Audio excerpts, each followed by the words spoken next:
नमस्कार मित्रांनो, उद्या मैदान होते विरकरवाडी या ठिकाणी आणि ते मैदान जे हिंद केसरीचं मैदान आहे आणि नक्कीच त्या हिंद केसरीच्या मैदानात सगळेच पैरे तुम्हाला मी सांगितलेले आहेत, अंदाजित पैरे आहेत.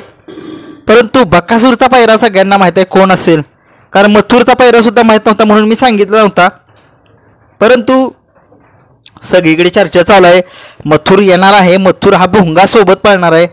आता बघूया कितपत काही लोकांच्या अंदाजानुसार पैरे घेतलेले आहेत. माझ्या व्हिडिओला कमेंट्स लोकांनी टाकलेले आहे की मथुर आणि भुंगा ही जोडी पाळणार आहे. तर बघूया आता शेवटी त्यांचं म्हणणं जे आहे ते खरं ठरतंय की काय, कारण की मथुरचा माहिती आहे तुम्हाला खूप मोठा इतिहास आहे त्या बैलाचा. त्या बैलाला वाटतं एवढं कुणीही हलक्यात घेऊन नये, कारण की त्या बैलाचा इतिहास सलग 5 वर्ष बिंजोरचा बादशाह राहिला आहे.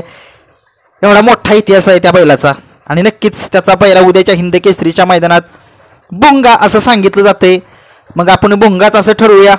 शेवटी आता उद्याच कळेल कोण आहे पैरा कोण नाही, परंतु सांगण्यात येते भुंगाच आहे. तर भुंगा जर असेल तर दोन्ही पब्लिकचे बादशे पाळतात म्हटल्यानंतर 100% उद्या चांगल्या लढती बघायला मिळतील. कारण की मग कुणीही उद्या कितीही मोठा असू द्या बैल, त्या गटात येऊ द्या सेमीत येऊ द्या, ही गाडी चांगली पळेल.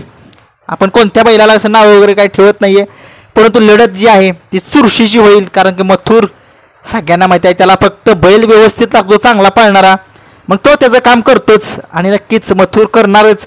राहुल दादांचा लाडका बैल आहे तो आणि संबंध महाराष्ट्राचं सुद्धा प्रेम आहे या बैलगाडा क्षेत्रातला देवबस. जसा आपला बकासूर आहे तसा आपला मथुर सुद्धा आहे आणि नक्कीच उद्याच्या मैदानासाठी मथुर सज्ज होतोय. मथुर सज्ज होतोय म्हटल्यानंतर बकासूर सुद्धा येतोय. मागच्या वर्षी बघितलं मैदान झालं विरकरवाडीमध्ये आणि त्या विरकरवाडीच्या मैदानामध्ये बकासूरचा पैरा होता मेहबूब, विरकरवाडीचाच मेहबूब होता बहुतेक. या गाडीला 2 नंबर आला.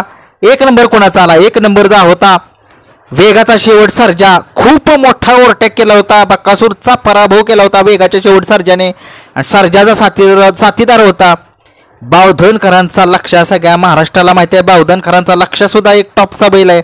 नक्कीच बावधनचा लक्ष आणि आपला वेगाचा शेवट सर्जा या जोडीने कमाल केली आणि संबंध महाराष्ट्राला विरकरवाडीचा 1 नंबरचा जो किताब आहे तो घेऊन गेले. आणि नक्कीच आता उद्या बकासूर कुणासोबत पोहतोय? बकासूर एक चिमण्या, रणनिकीचा राजा, देवाबाई किंवा विरकरवाडीचाच बैल असेल. ह्या 4 मधलाच बकासूरचा पैरा फिक्स म्हणता येत नाही बरं का, कारण की बकासूरचा पैरा हा सगळ्या महाराष्ट्राला माहीत आहे, काही होऊ शकतो. म्हणून एक तुम्हाला मी 4 अंदाजित बैल सांगितलेत: चिमण्या, देवाभाई, गर्णिकीचा राजा, नाहीतर विरकरवाडीचा जो बैल आहे तिथला. तर बघूया उद्या मैदानामध्ये ठरेल आपल्याला की बकासूरचा पैरा कोण आहे. फक्त मी अंदाज सांगितला आहे. जर खरंच बकासूरचा एखाद्याला पैरा जर माहीत असेल तर त्यांनी कमेंट्समध्ये नक्कीच सांगा.